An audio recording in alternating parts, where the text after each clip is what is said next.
You've probably done this. You go to the garden center, you pick something that looks incredible in the pot, you bring it home, and by the end of July, it's just gone. And you're standing there thinking, what did I do wrong? Nothing. You did nothing wrong. You just bought the wrong plant for June. Because here's the thing most gardening videos won't say out loud. Not everything sold in a garden center in June is meant for June. Some of those plants are already stressed before you even get them home. They've been under grow lights, trucked across states, and shoved into a display shelf. You're not buying a healthy plant. You're buying a plant on borrowed time. But there are plants, 9 of them specifically, that don't just survive June planting. They want it. They wake up in that summer heat. They hit the ground running. And they come back every single year, so you're not doing this whole thing over from scratch. That's what this video is.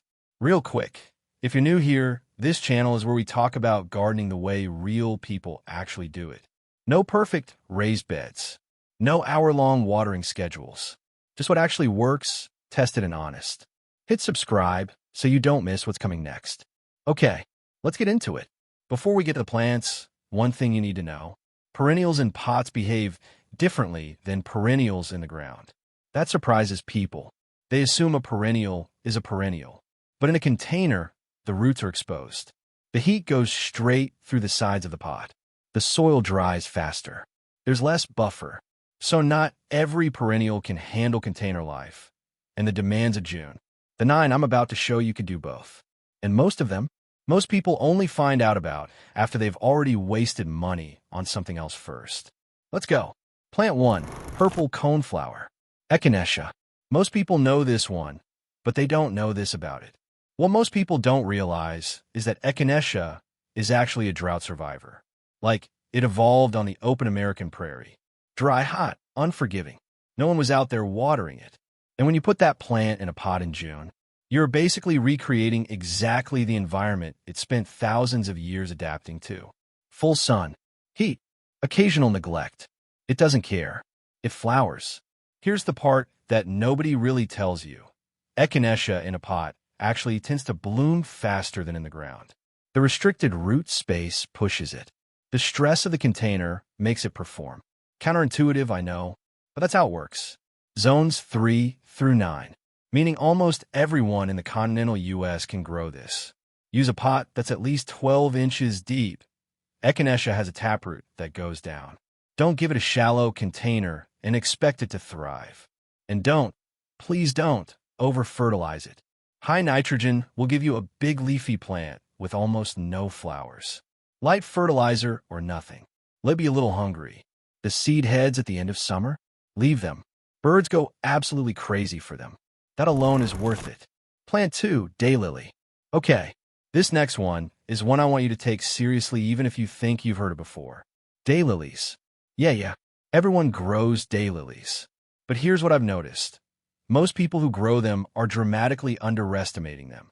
They treat them like filler, something to toss in a pot and forget about. And then they're shocked when the thing just dominates. Daylilies in pots in June do something remarkable. They establish almost immediately. You can plant one this weekend and have blooms within weeks. Not months, weeks. And the reason is deceptively simple. You've probably noticed that daylilies growing along roadsides, on highway medians, in terrible soil with zero care. They just explode every summer.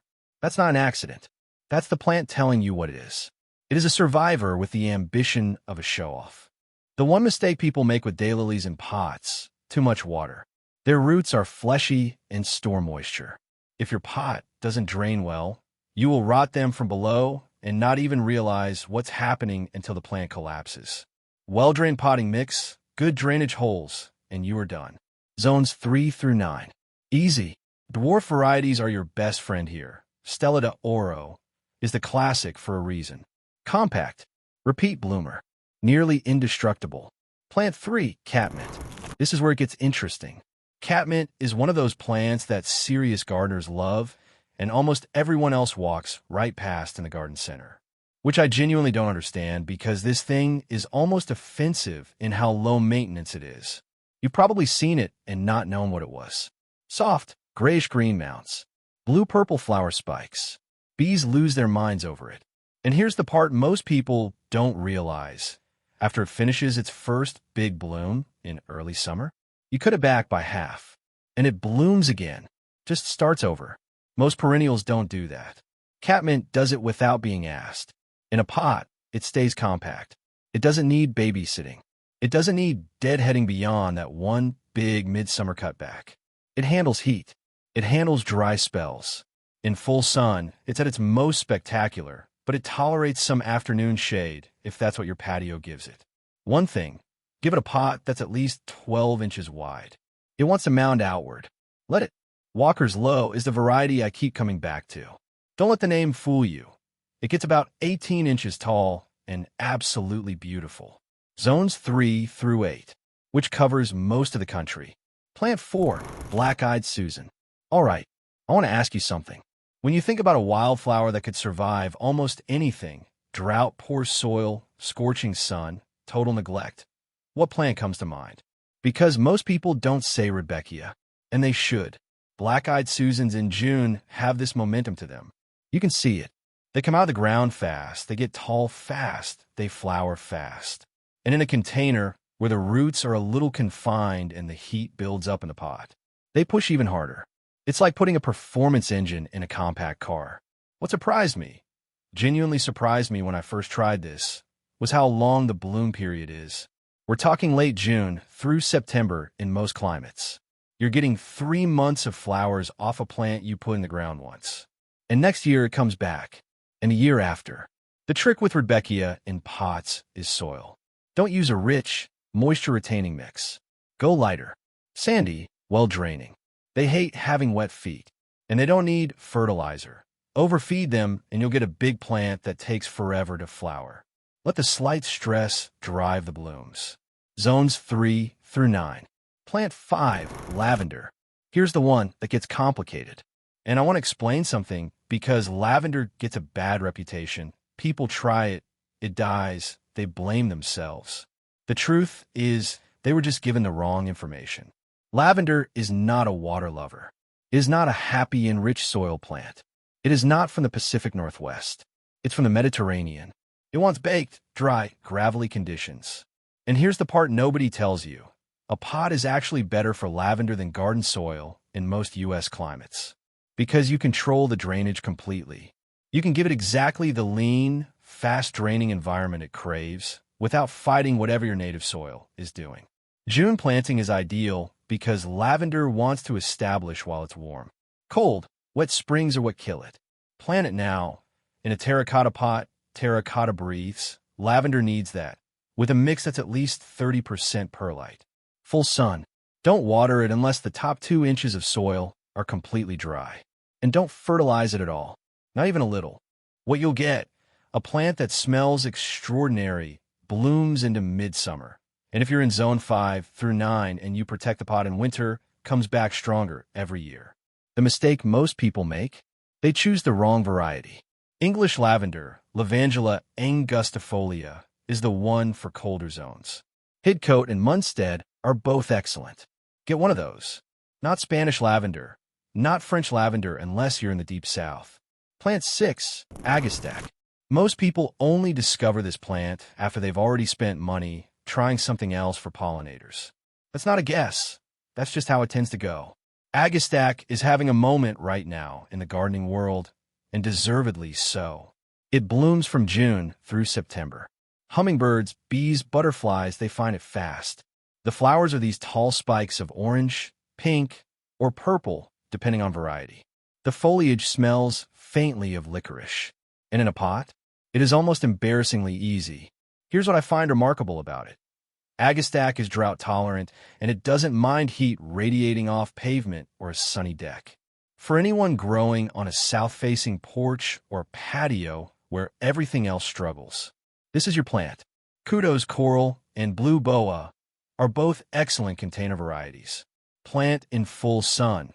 Let it dry out between waterings, and you will have one of the most striking pots on your patio all summer and fall. Zones 5 through 10. Plant 7, Perennial Salvia. You know what I've noticed? Whenever someone tells me their container garden looks great in May but flat by August, 9 times out of 10, they don't have salvia in it. Perennial salvia is a mid to late summer performer. While a lot of plants are slowing down from the heat, salvia picks up deep blue or purple flower spikes that go on and on. Pollinators love it. Deer and rabbits leave it alone because of the aromatic foliage, which is a bonus that you don't fully appreciate until you need it. In a pot, it stays well-behaved. It doesn't flop. It doesn't spread aggressively. It just does its job quietly, reliably, every single day. The one thing, deadhead the spent flower spikes, and it will rebloom. Takes 30 seconds, and each time you cut it back a little, it branches more and the next flush of blooms is fuller. May Night and Caradonna are the two I keep recommending. Both strong container performers. Zones 4 through 9. Plant 8, yarrow. Okay, I have to be honest with you about something. Yarrow is the plant that made me rethink what low maintenance actually means. Because I had heard that it was tough. I knew it was drought tolerant. But I didn't realize how truly indifferent it is to conditions until I left one in a pot on my west-facing patio through the hottest stretch of July and forgot about it for almost 2 weeks. I mean, genuinely forgot. Came back, and it was sitting there in bone-dry soil, in full sun, completely unbothered, still blooming. That is a different category of toughness. Yarrow has these flat-top flower clusters in yellow, white, red, or pink. They're gorgeous fresh. And here's something most people don't think about. They dry beautifully, too. You get ornamental value fresh and dried. The butterflies love it while it's in bloom. And after the first flush of flowers fades, cut the stems back, and it sends up new ones. Poor soil is actually better for yarrow. Rich potting mix makes it grow tall and floppy. Lean mix, full sun, minimal water, and it stays compact and blooms harder. Zones 3 through 9. Almost nobody can't grow this. Plant 9, ox-eye sunflower. This is the one I saved for last, because most people have never heard of it. And that feels almost unfair, honestly. Heliopsis, ox-eye sunflower, native to the central and eastern United States.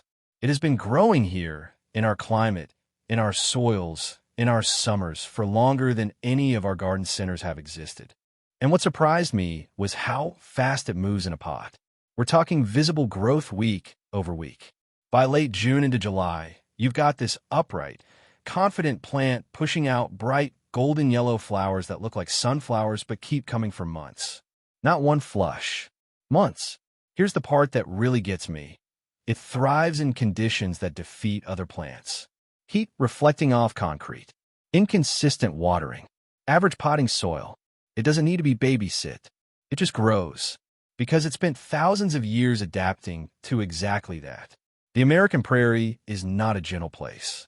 Heliopsis knows that. The birds come for the seed heads and fall. The bees come all summer long. And next year, it comes back bigger. Tuscan Sun and Sunstruck are the compact varieties built for containers. They stay under 3 feet, and they will be the most talked about pot on your porch. I promise you that. Zones 3 through 9. Before I let you go, one thing that will make every single one of these plants perform better: the pot size. Most people go too big. They think a bigger pot means a happier plant. And for some plants, that's true. But for most of the perennials I just walked you through, an oversized pot holds too much moisture. The roots can't drink it fast enough. The center of the soil stays wet. And wet, anaerobic soil in summer heat is where roots rot. The rule I use: start snug. One size up from what the plant came in. Let fill that out. Then size up again if needed next season. You'll get faster establishment, better drainage, and frankly better blooms because a little root restriction pushes these plants to flower. That's the one thing. Nobody tells you that. And it matters more than the fertilizer, more than the soil brand, more than almost anything else. All right, 9 plants. All of them perennials, all of them genuinely lazy, all of them perfect for June pots. I want to know, which one are you actually going to try? Drop it in the comments. I read every single one, and I want to see what you're planting this month. If this helped you, subscribe, because we're going into summer, and I've got a lot more coming. What to do when your pots dry out too fast, which perennials can actually handle shade, and one video coming up that I think is going to surprise a lot of people. The links to everything I mentioned, pots, potting mix, the specific varieties, are all down in the description. Amazon links, easy to find. I'll see you in the next one.